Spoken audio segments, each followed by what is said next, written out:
Nas sombras de uma mansão de luxo, onde segredos são mais valiosos que ouro, uma jovem empregada descobre estar grávida do homem mais poderoso da cidade. Ele tem tudo: dinheiro, influência e uma família perfeita. Mas até onde ele iria para manter sua vida imaculada? Hoje, vamos desvendar uma história de amor, poder e traição que desafia os limites do que estamos dispostos a sacrificar pela aparência de perfeição. Antes de mergulharmos nesta trama emocionante, não se esqueça de se inscrever no canal e dar um like no vídeo. Isso ajuda muito a trazer mais histórias como está para você. Agora, prepare-se, porque o que acontece dentro dos muros desta mansão vai chocar até mesmo os corações mais endurecidos. Vamos lá! Ricardo Vasconcelos era um homem de posses, um empresário respeitado e influente em todo o país. Suas decisões moldavam o mercado, suas ações eram admiradas e sua família habitava uma imponente mansão que fazia qualquer pessoa se sentir insignificante ao pôr os pés ali. Tudo aparentava ser perfeito no universo de Ricardo: uma esposa bela e dedicada, Carolina, e um filho de 15 anos, Paulo, que sempre fora motivo de orgulho para a família. Entretanto, por trás de todo o luxo e aparente harmonia, havia segredos sombrios que ele fazia de tudo para manter enterrados. Beatriz Moura, uma jovem de origem humilde, crescera entendendo que a vida não seria fácil. Desde muito nova, assumira a responsabilidade de ajudar a família, trabalhando como empregada doméstica. Pouco a pouco, foi passando por diferentes casas, realizando tarefas exaustivas e recebendo salários modestos. Mas tudo mudou quando ela conseguiu uma vaga justamente na mansão dos Vasconcelos. O lugar era suntuoso, jardins impecáveis, lustres de cristal pendendo do teto e móveis de valor inestimável. O trabalho era pesado, mas oferecia um pagamento que poderia ajudar Beatriz a sustentar a própria casa e sonhar com um futuro minimamente estável. A princípio, Ricardo sequer notava Beatriz. Para ele, ela era só mais uma empregada nova que deveria cumprir o serviço sem chamar atenção. Mas aos poucos, as rotinas daquela mansão cruzaram seus caminhos. Certa tarde, Beatriz finalizava a limpeza de um dos amplos escritórios quando Ricardo entrou com o semblante tenso. Ele parecia preocupado e, em vez de ignorá-la, pediu que ela fizesse um café. A solicitação, a princípio, pareceu normal, mas naquele dia bastaram alguns minutos de conversa para a dinâmica entre os dois mudar para sempre. Ricardo começou a falar sobre o peso de manter a imagem de homem perfeito. Confidenciou a Beatriz que sentia uma solidão imensa, apesar de viver rodeado de pessoas e assistentes. Falou sobre as pressões para estar sempre no topo, das cobranças constantes por resultados grandiosos e de como, às vezes, toda aquela grandiosidade o sufocava. Embora Beatriz não tivesse a mesma bagagem, ela entendeu a angústia do patrão. Também carregava suas próprias pressões, o medo de perder o emprego, a necessidade de ajudar a família distante, a vontade de construir algum futuro digno para si. Aquela conversa rápida foi a faísca. Nos dias seguintes, cada vez que Ricardo aparecia na mansão, fora de suas viagens, encontrava um jeito de trocar mais algumas palavras com Beatriz. A princípio, tudo era muito discreto, pois ele não desejava levantar suspeitas dentro de casa. Ela, por sua vez, apesar de hesitar, sentia-se atraída pela atenção de alguém tão distante de sua realidade. E com o passar das semanas, tornaram-se confidentes. Beatriz sentia uma forte contradição interior. Sabia que Ricardo era um homem casado, com imagem pública e uma vida familiar, mas o magnetismo dele, somado ao modo gentil e sedutor como a tratava, a envolvia completamente. As conversas foram se aprofundando, até que num final de tarde, o inevitável aconteceu. Olhares e gestos de carinho se converteram em beijos, depois em uma relação intensa, mas secreta. Ninguém, dentro daquela mansão, jamais poderia suspeitar do que se passava, e os dois sabiam disso. Para Ricardo, estar com Beatriz era um tipo de válvula de escape, um lugar onde ele se sentia compreendido, sem precisar manter a fachada de homem impecável. Para Beatriz, estar com ele era uma experiência confusa, mas também arrebatadora. Nunca tinha conhecido alguém que aparentasse tanta segurança, tanto poder, ao mesmo tempo em que demonstrava um traço de fragilidade e cansaço. Esse relacionamento continuou por meses, mantido a 7 chaves. A cada dia, Beatriz se via mais presa a um amor complicado, nutrindo a esperança tola de que, um dia, Ricardo se separaria para assumir definitivamente uma vida ao seu lado. Mas, ao mesmo tempo, ela tinha plena consciência de que, para ele, tudo aquilo provavelmente não passava de um caso. Ele deixava claro que jamais poria sua reputação em risco. Beatriz se reprimia, tentando não questionar demais, tentando aproveitar os momentos que eles tinham, até que a realidade explodiu diante dos seus olhos. Um teste de farmácia confirmou o que ela já suspeitava havia dias. Ela estava grávida. Beatriz passou noites em claro, sem saber o que fazer. A gravidez lhe parecia um milagre e, ao mesmo tempo, um problema gigantesco. E seu maior dilema interno era contar ou não contar a verdade a Ricardo. No fundo, ela imaginava que precisava ser honesta, sobretudo se pretendia que o filho tivesse algum suporte do pai. Mas o medo da reação dele, de como isso afetaria sua vida e de possíveis retaliações, a consumia por completo. Após dias de tormento, ela tomou coragem para falar com Ricardo em seu escritório. Precisava que ele soubesse da situação. A tensão no olhar de Ricardo quando a ouviu deixou Beatriz ainda mais temerosa. Ele ficou em silêncio por longos segundos antes de, enfim, dizer palavras frias como lâminas. Não houve empatia, não houve emoção. Ele se limitou a balbuciar que aquilo não poderia acontecer, que seria um desastre para a família, para os negócios, para o nome Vasconcelos.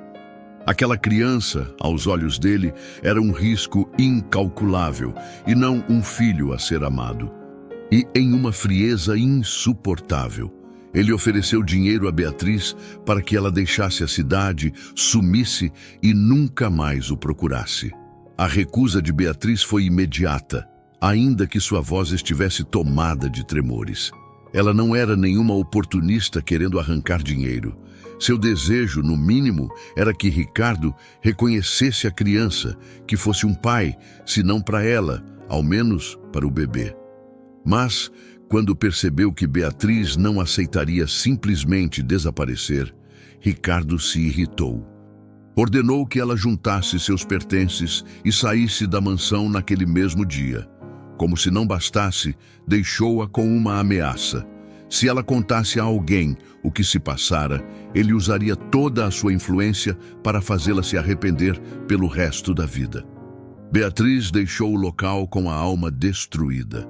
O homem em quem confiara e por quem nutrira um sentimento sincero, agora lhe mostrava um rosto que parecia pertencer a um completo desconhecido, cruel e egoísta. Sem alternativas, ela se viu obrigada a silenciar, pois Ricardo tinha, de fato, meios de acabar com sua vida.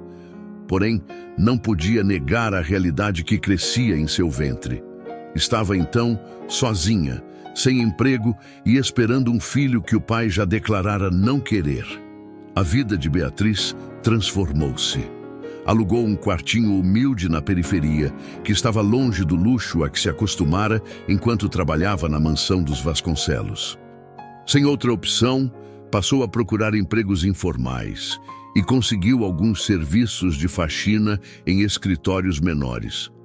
O salário era ínfimo, mas ela precisava se manter e preparar-se para a chegada do filho.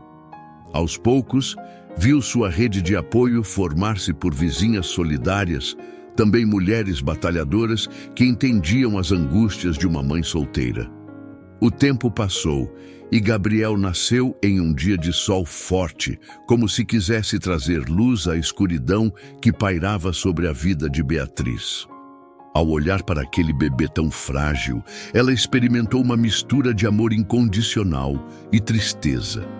O sentimento por Ricardo ainda doía, mas a maior dor era saber que Gabriel jamais conheceria o próprio pai. E isso a consumia por dentro, mas ao mesmo tempo lhe dava coragem para seguir lutando. Pela primeira vez, ela sentiu que tinha um propósito maior do que qualquer outro: proteger o filho. Criar Gabriel não foi tarefa simples. Beatriz virava noites acordada cuidando dele, fazia bicos aqui e ali para conseguir o básico para viver. Por vezes, precisou levá-lo ao trabalho para não o deixar sozinho, ou então contava com o auxílio generoso de uma vizinha idosa que se afeiçoara à criança. Ainda assim, o laço entre mãe e filho se tornava cada vez mais forte, alimentado pela garra de quem, apesar de tantas dificuldades, jamais deixaria o menino desamparado. O tempo voou. E quando Gabriel chegou aos 10 anos de idade, começou a questionar Beatriz sobre o pai. Via os amigos falarem do papai e não entendia o motivo de o seu nunca aparecer ou sequer telefonar. Beatriz tentava com todo cuidado evitar a verdade. Dizia que o pai de Gabriel estava longe, envolvido em problemas que o impediam de estar ali. Entretanto, internamente, ela sofria. Como contar a crueldade de Ricardo sem partir o coração do filho? Como explicar que o pai, apesar de saber da sua existência, escolhera ignorá-lo? Com o passar dos anos, as perguntas de Gabriel ficaram mais incisivas. Já adolescente, ele sentia que algo não se encaixava. Beatriz notava a angústia do filho, mas temia trazê-lo para um mundo de dor. Chegou a mandar algumas cartas para Ricardo, que ele jamais respondeu. Em certos momentos críticos, quando Gabriel adoeceu e precisou de remédios caros, Beatriz ligou para o escritório de Ricardo, mas os secretários sempre davam um jeito de ignorá-la ou desligar o telefone. Como resultado, ela percebia que não adiantava insistir, estava sozinha. Certo dia, fuçando uma caixa de recordações guardada no fundo de um armário, Gabriel encontrou uma foto antiga. Reconheceu imediatamente a figura de Beatriz, bem mais jovem, sorrindo ao lado de um homem elegante, de terno impecável. Aquela imagem despertou nele uma sensação estranha de familiaridade. A curiosidade gritou: quem era aquele homem ao lado de sua mãe? Por que Beatriz o mantinha entre as fotos de família, mas nunca falara dele? Gabriel levou a foto até a mãe e pediu explicações, exigindo respostas. Beatriz sentiu o choque vibrar por todo o corpo, como se o ar lhe faltasse.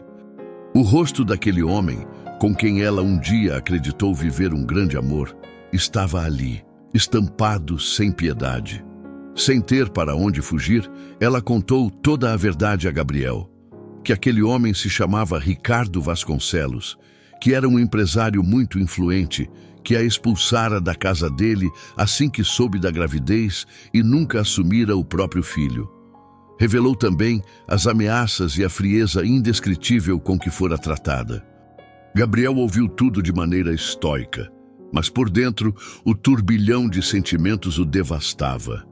Raiva, dor, decepção. Como alguém podia rejeitar o próprio sangue dessa forma? A partir daquele momento, a vida de Gabriel se transformou. Ele não conseguia aceitar que o pai tivesse agido de maneira tão cruel e indiferente. A raiva que sentia, porém, vinha acompanhada de uma imensa tristeza. A cada dia, ficava mais e mais revoltado.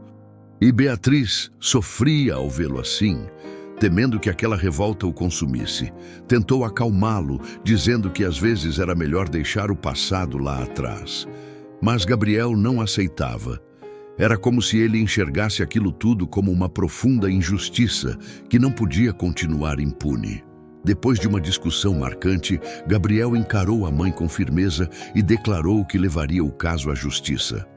Queria que Ricardo fosse forçado a responder, a admitir publicamente o que fizera, a arcar com as consequências de suas ações.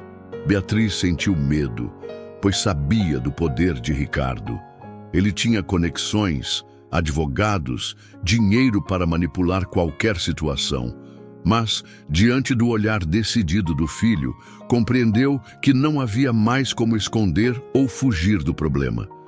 Era hora de enfrentar de uma vez por todas o homem que arruinara sua vida no passado e que condenara Gabriel a crescer sem pai. Com dificuldade, ambos buscaram uma advogada conhecida por defender causas difíceis, Aline Farias. Aline tinha fama de não se intimidar, mesmo que o adversário fosse alguém tão poderoso quanto Ricardo Vasconcelos. Ao ouvir a história de Beatriz e Gabriel, ela fez diversas anotações e se mostrou bastante atenta a cada detalhe. Seu semblante, ao final, demonstrava seriedade. Ela avisou que não seria uma caminhada simples, pois Ricardo usaria tudo ao seu alcance para desmoralizar mãe e filho. Em ações de paternidade com pessoas influentes, mentiras e manipulações costumavam vir à tona, e aquilo exigiria força emocional de todos. Ainda assim, Gabriel estava firme em sua decisão. Ele não queria dinheiro acima de tudo, queria justiça. Queria que o pai reconhecesse o que fizera, queria que o mundo soubesse que ele existia e que fora rejeitado sem nenhuma compaixão. Aline explicou que processariam Ricardo por reconhecimento de paternidade, exigindo também indenização por danos morais e pensão alimentícia, inclusive retroativa, pois ele jamais contribuíra financeiramente para a criação de Gabriel. Além disso, haveria a questão trabalhista envolvendo a demissão injusta de Beatriz, que fora expulsa da mansão sem direitos, sob ameaças. Beatriz, naquele instante, sentia-se dividida. Por um lado, desejava que a verdade viesse à tona, que Ricardo pagasse pelos danos causados.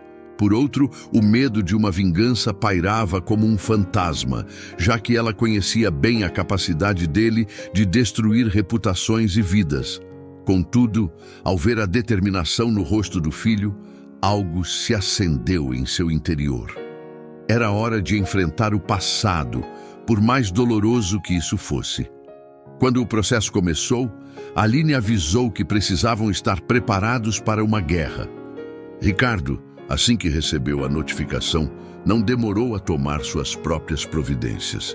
Reuniu uma equipe de advogados de renome, liderados por um veterano implacável, Dr. Moreira.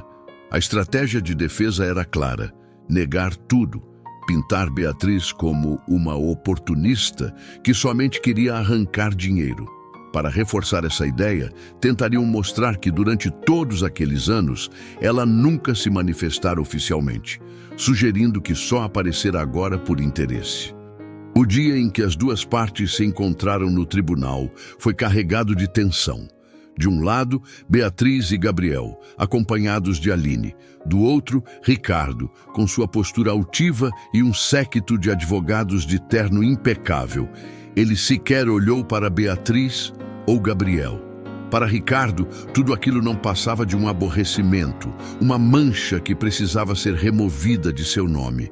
Beatriz mal conseguia encará-lo, sentindo ao mesmo tempo repulsa e uma dor antiga remexendo-se em seu peito. Gabriel, por outro lado, se esforçava para manter a compostura, mas por dentro explodia em indignação por finalmente encarar o homem que tanto o ferira. Aline apresentou o caso de forma firme, relatando como Beatriz trabalhara na mansão, o relacionamento que mantivera com Ricardo, a gravidez e a expulsão. Falou do medo que Beatriz sentira por anos e da determinação recente de Gabriel em buscar justiça. Apontou que nada daquilo era um golpe e que o próprio tribunal poderia exigir um teste de DNA para confirmar a paternidade. Quando chegou a vez do Dr. Moreira, ele seguiu o roteiro esperado. Acusou Beatriz de querer dinheiro fácil. Insinuou que ela possuía um passado de relacionamentos conturbados e que poderia ter engravidado de qualquer pessoa, usando o nome Vasconcelos para se aproveitar. A retórica fria e calculista do advogado buscava minar a credibilidade de Beatriz a todo custo. O próprio Ricardo, ao ser questionado, declarou que tudo não passava de uma fantasia criada por uma ex-funcionária insatisfeita. Contudo, Aline deixou claro que só havia uma maneira de encerrar a discussão: fazer o teste de DNA. O juiz, ciente de sua obrigação, autorizou imediatamente o procedimento. Ricardo, ainda que mantivesse a expressão impassível, sentiu o estômago revirar. Ele sabia a verdade, mas não estava disposto a perdê-la. Tinha amigos, contatos, dinheiro. E determinou, sem hesitar, que faria uso de todos os meios para manipular o resultado. Sem que Beatriz e Gabriel soubessem, o laboratório designado pelo tribunal recebeu uma visita extraoficial do próprio Ricardo.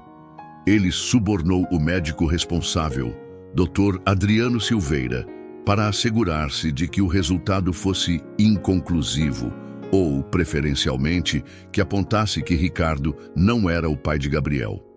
A quantia envolvida era alta o suficiente para calar eventuais escrúpulos, e o doutor Silveira aceitou participar da fraude.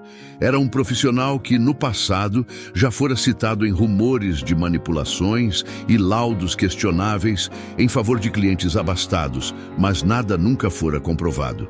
Algumas semanas depois, o laudo foi entregue ao tribunal e, para espanto geral, mostrava que não havia compatibilidade genética entre Ricardo e Gabriel. A sala do tribunal mergulhou em murmúrios. Aline ficou perplexa. Beatriz começou a tremer e Gabriel sentiu o coração se despedaçar. Como aquele resultado poderia ser negativo se a própria mãe lhe contara a história e ele confiava nela plenamente? Ricardo, por outro lado, exibiu um sorriso velado de satisfação.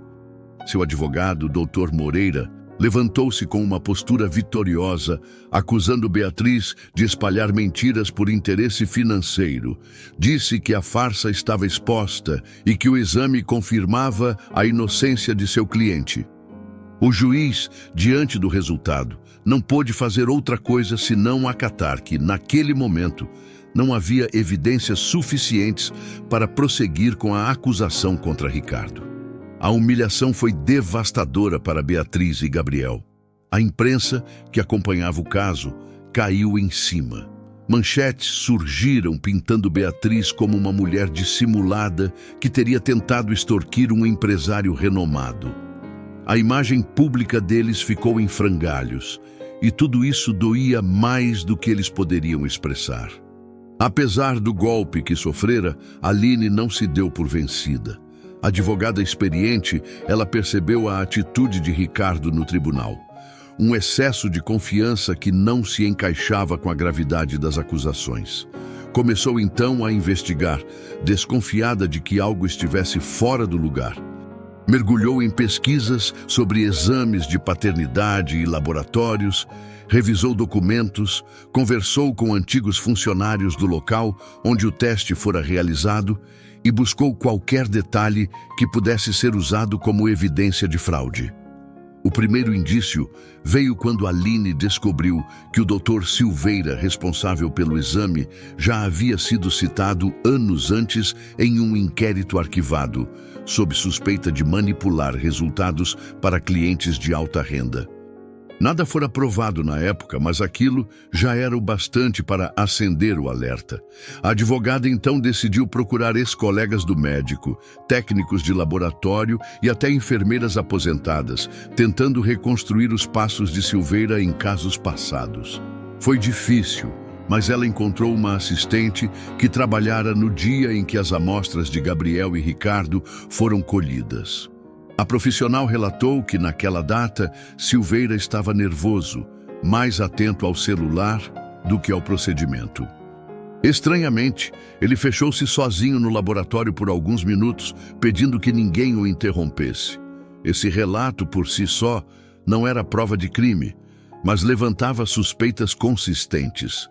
A grande virada ocorreu quando Aline rastreou movimentações financeiras suspeitas próximas à data do exame. Ela usou suas conexões para vasculhar registros de empresas de fachada e descobriu depósitos vultosos ligados a uma sociedade anônima que, na verdade, pertencia a Ricardo Vasconcelos. E um desses valores, em particular, direcionava-se ao nome do Dr. Adriano Silveira. Tinha sido feito apenas 2 dias antes do laudo sair oficializado. Esse era o fio que Aline precisava para puxar todo o novelo. Munida de indícios, depoimentos e provas documentais, ela levou a questão ao tribunal, exigindo um novo teste de DNA. Agora realizado por uma equipe independente e com protocolos de segurança para evitar qualquer adulteração. Solicitou ainda a abertura de uma investigação formal sobre o laboratório e sobre o médico responsável. O juiz, diante da gravidade das denúncias, autorizou a repetição do exame, desde que houvesse supervisão rigorosa de peritos judiciais. Ricardo, ainda que tentasse manter a pose, começou a sentir o cerco se fechar.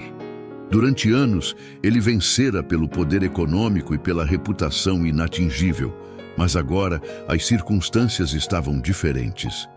Vinha à tona a possibilidade de uma denúncia penal por suborno e fraude processual, o que poderia arruinar não apenas sua imagem, mas colocá-lo em apuros jurídicos sérios. Ainda assim, ele seguiu negando tudo, na esperança de que, mais uma vez, pudesse sair por cima. O segundo teste foi marcado e, desta vez, a cautela foi máxima. Todo o processo, da coleta à análise, foi acompanhado por profissionais designados oficialmente, sem qualquer contato direto de Ricardo com as amostras ou o laboratório. Beatriz e Gabriel, embora tivessem esperança, também estavam apreensivos. Eles já tinham passado pelo trauma do primeiro exame. E se acontecesse outro resultado fraudulento, talvez fosse a pá de cal sobre qualquer chance de se fazer justiça. Quando o laudo final chegou ao tribunal, confirmando que Gabriel era filho biológico de Ricardo, foi como se o ar na sala se tornasse elétrico. Aline estava pronta para expor a farsa do primeiro teste. Diante do juiz, provou que Ricardo subornara o Dr. Silveira, apresentando extratos bancários, depoimentos e contradições nos documentos do laboratório. A revelação caiu como uma bomba, gerando burburinhos e flashes de câmeras da imprensa que cobria o caso. Já não restava dúvida de que Ricardo agira conscientemente para negar a paternidade e humilhar Beatriz e Gabriel. O juiz, indignado com a tentativa de fraudar o sistema de justiça, censurou duramente Ricardo, deixando claro que haveria consequências. Em paralelo, ainda precisavam ouvir Gabriel, que durante boa parte das sessões mantivera-se calado por orientação de Aline. Mas chegara o momento de ele expressar tudo o que vinha sentindo. Gabriel se levantou, caminhou até a frente da sala e falou com a voz firme, ainda que o coração estivesse prestes a saltar pela boca. Relatou como fora crescer sem um pai, vendo sua mãe sacrificar tudo para que ele tivesse o mínimo possível. Falou sobre a dor de descobrir que o pai sabia da sua existência, mas escolhera ignorá-lo. E, sobretudo, expressou sua decepção, dizendo que não estava ali por dinheiro, mas para exigir que Ricardo reconhecesse as próprias responsabilidades. A emoção no depoimento de Gabriel deixou o tribunal em silêncio sepulcral. Até pessoas próximas a Ricardo demonstravam incômodo. Era impossível ficar indiferente ao drama daquele rapaz, que por tantos anos vivera nas sombras de uma mentira. O juiz encerrou a sessão após ouvir todos os lados e, alguns dias depois, proferiu a sentença. Ricardo seria processado criminalmente pela tentativa de fraude, suborno de funcionários públicos e manipulação de provas. Além disso, Gabriel seria oficialmente reconhecido como seu filho, com direito à pensão e indenizações retroativas. O veredito causou rebuliço na imprensa, que antes pintara Beatriz e Gabriel como farsantes. Agora tinham de lidar com a verdade exposta. Uma verdade que mostrava o quanto Ricardo fora desumano e inescrupuloso. Na saída do tribunal, Gabriel só queria ficar sozinho. Tanta emoção o deixava exausto. Ele se afastou para um banco do lado de fora, sentindo um nó na garganta, sem saber ao certo se estava feliz por vencer ou triste pelos destroços que aquela vitória deixaria para trás. Aline foi atrás dele e disse o quanto estava orgulhosa de sua coragem, lembrando que em casos assim não existia vitória sem cicatrizes. Ainda perplexo, Gabriel assentiu, reconhecendo que não desejava a ruína de ninguém, mas sim a verdade. Dentro da sala, enquanto isso, a esposa de Ricardo, Carolina, estava arrasada. Ficara claro que ele a traíra, engravidando a empregada, e depois tentara esconder o fato custasse o que custasse. Carolina olhou para Ricardo com uma expressão de nojo e desilusão. Declarou que não ficaria ao lado dele depois de tudo. Pediu o divórcio ali mesmo, na frente de todos. O filho deles, Paulo, de quase a mesma idade de Gabriel, não conseguia processar o fato de que o pai de quem sempre se orgulhara era capaz de tantas mentiras. Olhava-o com uma mistura de dor e raiva, sem saber como reagir. Ricardo, amargando a derrota mais humilhante de sua vida, viu todo o seu império ruir aos poucos. A mansão pareceu de repente fria e vazia, agora que Carolina e Paulo foram embora, levando consigo aquela sensação de família que, ainda que sustentada por aparências, o fazia se sentir minimamente humano. Ele tentava se refugiar em bebidas para anular o peso na consciência, mas isso só aumentava a culpa. As imagens de Gabriel, com o rosto marcado pelo sofrimento, e de Beatriz, que um dia ele iludira com promessas não ditas, pairavam em sua mente a cada gole. 2 noites depois do veredicto, Ricardo se afundou em um bar, bebendo até perder parte dos sentidos. A chuva caía lá fora, como se o céu estivesse de luto pela destruição que ele mesmo causara. Decidiu dirigir de volta para casa, mesmo completamente embriagado. No percurso, lembrava-se das frases de Carolina, das lágrimas de Paulo, do olhar destroçado de Beatriz e do ressentimento feroz de Gabriel. A tempestade tornava as ruas escorregadias e a visão de Ricardo estava turva. Porém, ele insistia em pisar no acelerador, como se tentasse fugir de si mesmo. Um breve cochilo ao volante foi o suficiente para transformá-lo em vítima de sua própria imprudência. O carro bateu violentamente contra a traseira de um caminhão. O som da colisão foi ensurdecedor e o impacto tão brutal que Ricardo morreu ali mesmo, preso às ferragens, antes que qualquer socorro pudesse salvá-lo. A notícia de sua morte se espalhou rapidamente. A decadência de um magnata encerrada de forma trágica numa rua encharcada pela chuva. O enterro aconteceu em clima pesado. Poucos familiares e conhecidos compareceram. Carolina, embora devastada pela dor de ver seu ex-marido partir de forma tão abrupta, ainda carregava a mágoa que ele plantara em sua alma. Paulo, visivelmente abalado, mal conseguia manter a postura. Beatriz e Gabriel foram, de certa forma, por respeito ao que um dia existiu, mesmo que a lembrança de Ricardo agora fosse tão amarga. No final da cerimônia, Carolina chamou Gabriel de lado, entregando-lhe um envelope. Disse que Ricardo deixara instruções para que fosse entregue ao filho que ele jamais reconheceu em vida. Gabriel abriu o envelope com mãos trêmulas. Encontrou um bilhete escrito numa caligrafia apressada. Me perdoe por tudo que te fiz. Seja o homem que eu não soube ser. Ao lado do bilhete havia o testamento. Contrariando as expectativas, Ricardo destinara metade de todo o seu patrimônio a Gabriel. A outra metade pertencia a Carolina e a Paulo.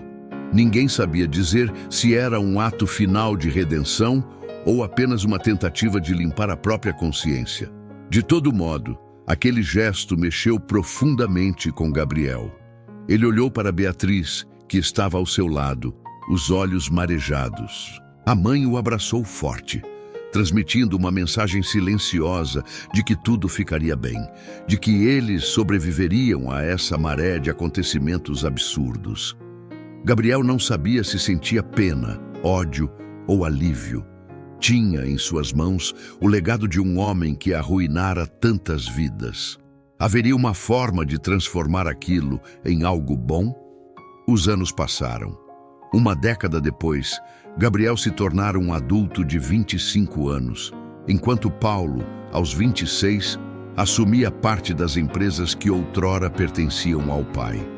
Surpreendentemente, os dois meios-irmãos encontraram um caminho de parceria na reconstrução dos negócios da família Vasconcelos.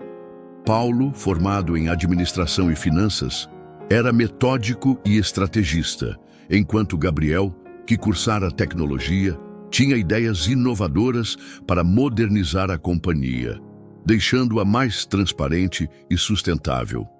Eles transformaram o império herdado de Ricardo em algo muito diferente do que fora no passado.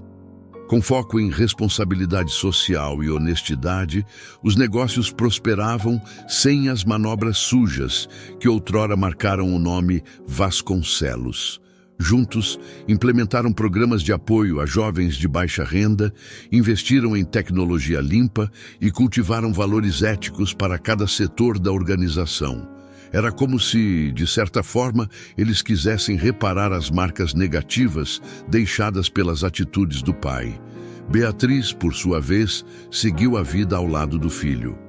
Depois de tanto sofrimento, encontrou o amor novamente em um homem chamado Alfredo, dono de uma pequena loja de consertos de bicicletas. Ele era simples, mas dotado de uma generosidade genuína, que a fez lembrar que a felicidade podia se manifestar em pequenos gestos. Eles se casaram e desfrutavam de uma vida tranquila, sem grandes luxos, mas repleta de carinho e companheirismo. Carolina, em contrapartida, refez sua vida com outro empresário, Fernando, mas dessa vez escolheu alguém que prezava pela honestidade e pelos valores familiares. Paulo aceitara bem o padrasto, concentrando-se em manter contato com a mãe e guiar os negócios herdados, agora ao lado de Gabriel. Embora Carolina e Beatriz não tivessem se tornado amigas íntimas, aprenderam a se respeitar, sobretudo pelo laço de irmandade que unira Gabriel e Paulo. Assim, o passado de mentiras e sofrimentos não fora apagado, mas se convertera em aprendizado. Gabriel e Paulo compreenderam que o poder não deveria ser usado para subjugar ou agredir o outro, e sim para construir algo significativo que beneficiasse a sociedade como um todo. A cada projeto social que implantavam, a cada jovem que recebia bolsa de estudos, eles se lembravam de como tudo começara, do erro de um pai que rejeitara o filho, mas que, em um último lampejo de lucidez, deixara recursos para que o legado se transformasse em algo maior e melhor. Beatriz, sempre discreta, via no sucesso do filho um motivo de orgulho incontestável. Saber que Gabriel se tornara um homem íntegro, apesar de tudo que vivera na infância, era a maior recompensa de sua vida. Em seus olhos, brilhava a certeza de que o amor podia superar até mesmo as piores circunstâncias. Já Gabriel, por sua vez, ainda carregava cicatrizes interiores. Lembrava-se, ocasionalmente, da figura de Ricardo, refletindo sobre como alguém poderia ter tudo e, ao mesmo tempo, escolher a ruína. Esses pensamentos surgiam como fantasmas, mas não o consumiam mais. Ele aprendera a lidar com o passado, incorporando-o na vontade de fazer a diferença no presente. Ao longo de uma década, os irmãos construíram uma reputação sólida para a corporação, agora renomeada com um novo título que deixasse clara a mudança de postura. Tornaram-se referências de inovação, sustentabilidade e responsabilidade social. Ninguém se lembrava mais dos escândalos que um dia assombraram o nome Vasconcelos. E para Gabriel, essa redenção empresarial era quase uma resposta ao último pedido do pai, escrito naquele bilhete: "Seja o homem que eu não soube ser." A vida seguiu com alegria, conquistas e, acima de tudo, a sensação de superação de um passado cheio de dor e mentira. A história de Beatriz e Gabriel não era mais sobre abandono, mas sim sobre resiliência. O erro de Ricardo, embora imperdoável, gerara reflexões e transformações que ecoariam para sempre. O menino que fora rejeitado tornou-se um homem respeitável. A mulher que fora humilhada encontrou paz e amor. O império que fora construído em bases frágeis de aparências se converteu em um exemplo de administração limpa e empática. E assim, apesar das tormentas que abalaram tantas vidas, havia agora uma nova esperança para todos que, de alguma maneira, foram tocados por esses acontecimentos. Dessa forma, cada personagem enfrentou seus próprios demônios internos, revelando coragens e fraquezas, confrontando erros passados e forjando um futuro diferente. Aquilo que um dia começou com a traição de um homem rico e poderoso resultou ao fim em aprendizado, em conexões familiares inusitadas e na prova irrefutável de que, por mais que o mal seja forte, sempre há espaço para a verdade se erguer, para a justiça prevalecer e para o amor, esse sentimento que impõe superação, renascer em corações feridos.